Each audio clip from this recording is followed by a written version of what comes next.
Oke teman-teman, jadi sekarang kita sudah bisa melakukan latihan untuk menyusun kartu persediaan di aplikasi Microsoft Excel. Di sini saya sudah sediakan format untuk kita menyusun kartu persediaan. Jadi kita anggap aja kita itu sedang dagang gula ya. Di sini saya sudah menyiapkan untuk metode FIFO, LIFO, dan juga average. Oke, dari kolom yang paling kiri di sini ada tanggal, kemudian disusun oleh keterangan, kolom barang masuk, barang keluar, dan juga yang terakhir adalah saldo. Untuk harga di sini, ini tuh bukan harga jual yang sudah ada laba atau apalah itu ya. Ini harga di saat kita beli barang yang akan kita jual. Jadi ini harga pokoknya. Oke, kita langsung aja. Ini untuk soalnya kita ya sejalannya aja ya. Kita anggap sekarang bulan Maret. Tanggal 1. Persediaan awal. Anggap aja kita punya 1000 kg gula dengan harga 12.000. Nah, di sini kita harus pakai rumus-rumus sederhananya Excel. Kita manfaatin itu. Sama dengan unit dikali harga satuannya. Enter.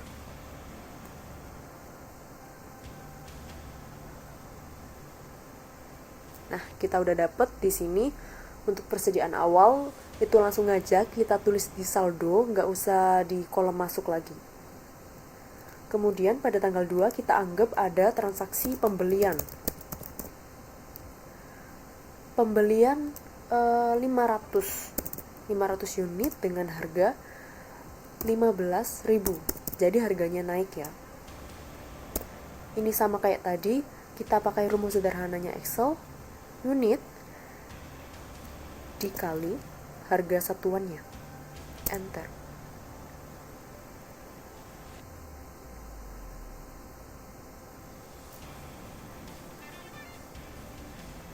Nah, kemudian di saldo, karena ini metode FIFO, jadi kita tulis satu persatu persediaan yang kita punya. Yang pertama kita punya persediaan awal kita 1000 unit dengan harga 12.000, dan juga barang terbaru kita 500 unit dengan harga satuannya 15.000. Nah, ini adalah barang yang kita punya. Kenapa nggak kita campur aja jadi 1.500, Bu? Karena ini adalah metode FIFO. Kita nggak bisa campur ini. Karena kalau kita campur, kita jadi nggak tahu barang mana yang akan kita keluarkan dahulu. Karena kan konsepnya FIFO, first in, first out.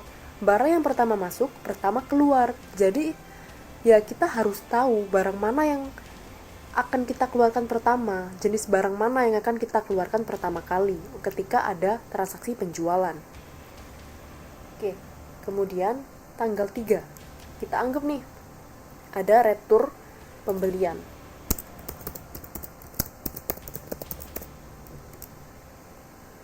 Oke, sebelumnya kan ini kita bahas persediaan ya. Kalau persediaan itu ada dua kemungkinan, masuk dan keluar. Untuk masuknya sendiri itu juga punya dua kemungkinan, yaitu dari pembelian atau dari retur penjualan. Retur penjualan itu kan ketika ada pelanggan yang sudah membeli ke kita, tetapi ada barang yang cacat atau bagaimana kemudian dikembalikan ke kita. Kalau masalah keluar, dalam hal keluar ini juga punya dua kemungkinan, yaitu dari penjualan atau retur pembelian. Retur pembelian ini ketika kita sudah membeli barang, tetapi barangnya tersebut ada rusak, cacat, atau apa, kemudian kita retur, kita kembalikan lagi ke pengepulnya. Jadi ini, retur pembelian ini adalah kemungkinan dari barang keluar. Tetapi kali ini, untuk kasus retur, meskipun ini keluar, tetapi kita tidak akan menuliskan atau mencatat di kolom keluar. Kita catat aja di kolom masuk, tetapi dengan keterangan minus. Kita anggap ini returnya 10. Ada 10 barang yang rusak atau cacat. Kita retur yang baru aja kita beli dengan harga 15.000. Nah. Kemudian ini ditulis lagi 1.000 karena yang kita retur itu kan barang yang seharga 15.000 ini, yang senilai 15.000 ini, bukan yang 1.000.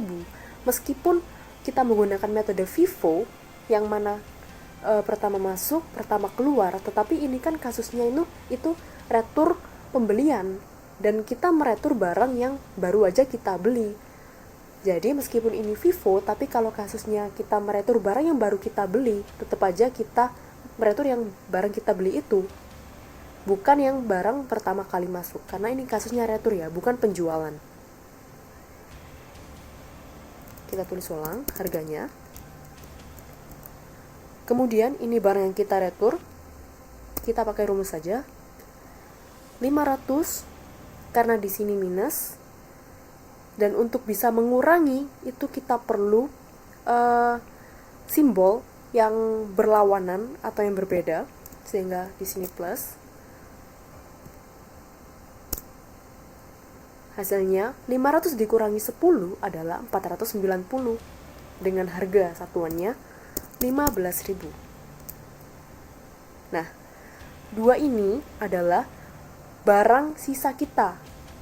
Kita punya 1490 barang ini. Kemudian, kita anggap pada tanggal 4 ini ada transaksi penjualan. Nah, di sini kita jual 700 unit. Nah, ingat, ini adalah metode FIFO. Yang mana pertama kali masuk, pertama kali keluar. Kalau ini 700, kita jual 700, maka 700 ini kita ambil dari barang mana? Tentu saja barang yang pertama ini. Ya, bisa diterima. Jadi karena ini adalah barang pertama kita harus mengeluarkannya terlebih dahulu. Di sini kita beri harga. Maaf.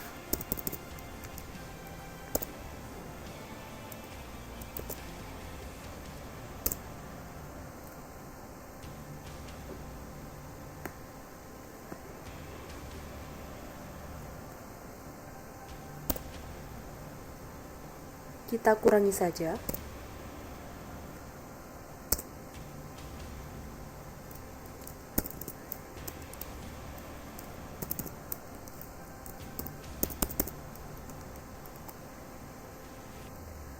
Nah, setelah terjadi penjualan, inilah barang yang tersisa yang ada di kita, yang ada di gudang kita. Oh iya, untuk kasus penjualan ini, biasanya soalnya itu menampilkan harga penjualannya, harga yang sudah ada labanya. Sehingga ini akan cukup menjebak ya kalau soalnya itu soal cerita. Untuk itu, kalau kasusnya ini adalah penjualan maupun retur penjualan, harga jualnya itu tidak usah kita pedulikan ya. Soalnya itu nggak penting juga. Karena ini adalah kartu persediaan. Jadi yang kita pedulikan di sini adalah harga pokoknya. Misalkan nih, soalnya itu terjadi penjualan 700 unit dengan harga satuannya 25.000. Tetapi di sini kan tidak ada tuh barang dengan harga 25.000. Nah, kalian itu jangan pusing karena itu bukan harga di sini, bukan harga pokoknya, itu adalah harga jualnya. Jadi karena itu kita langsung aja lihat kita pakai metode apa. Oh, ini kita pakai metode FIFO. Jadi kita cari barang yang pertama kali masuk itu aja yang kita jual. Kita nggak usah pedulin harganya bagaimana, karena itu biasanya cuma buat menjebak kita aja. Sekarang kita coba pada tanggal 5 terjadi retur penjualan. Sama kasusnya kayak yang retur pembelian tadi. Kali ini retur penjualan juga sebenarnya kan ini kemungkinan masuk, tetapi kita nggak tulis atau kita nggak catat di kolom masuk, kita catatnya di kolom keluar, tapi kita anggap minus. Anggap aja kita retur ada 50 unit. Yang kita retur itu kan tadi yang dibeli ini 12.000 ini.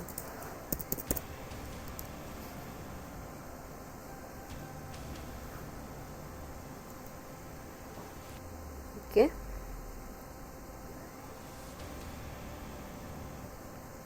Kemudian sama kayak tadi, kita pakai rumus sederhana aja.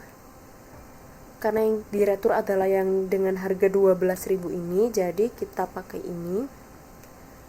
Kita tambah karena ini sebenarnya masuk, tapi karena ini sudah minus, kita pakai simbol minus juga biar jadinya tambah. Ini sebenarnya matematika, logika matematika gitu ya. Untuk rumus-rumusnya.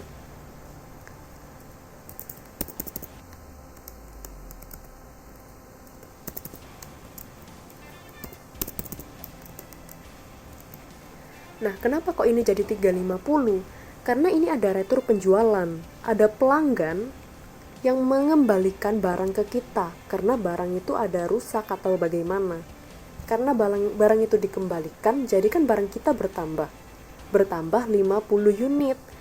Jadi, barang kita yang sebelumnya ada segini, bertambah 50 jadi segini.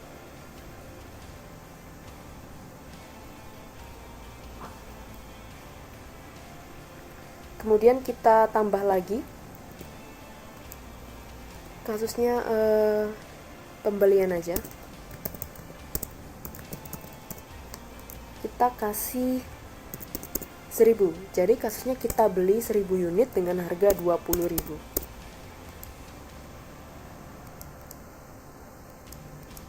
Di sini tetap kita tulis yang tadi 350, kita tulis ulang dengan harga 12.000. Kemudian 490 dengan harga 15.000, dan kita tulis pembelian terbaru kita 1000 unit dengan harga 20.000. Nah, sudah, inilah kartu persediaan kita dengan metode FIFO. Untuk yang bawah ini adalah total unit masuk, kemudian harganya ini tidak usah ditulis, jadi kita pakai rumus sum. Kita ulangi aja, sama dengan sum, kita total semua sekian.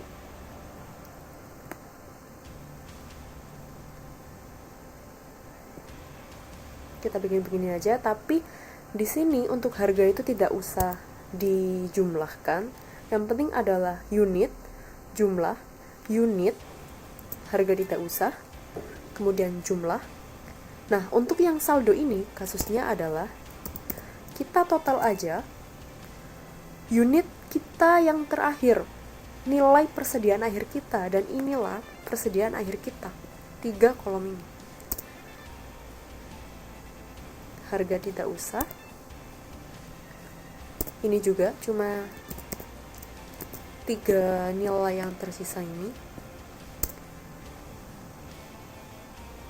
Nah, inilah jumlah yang terakhir kita, dan apabila kalian mau cari HPP, inilah HPP kita.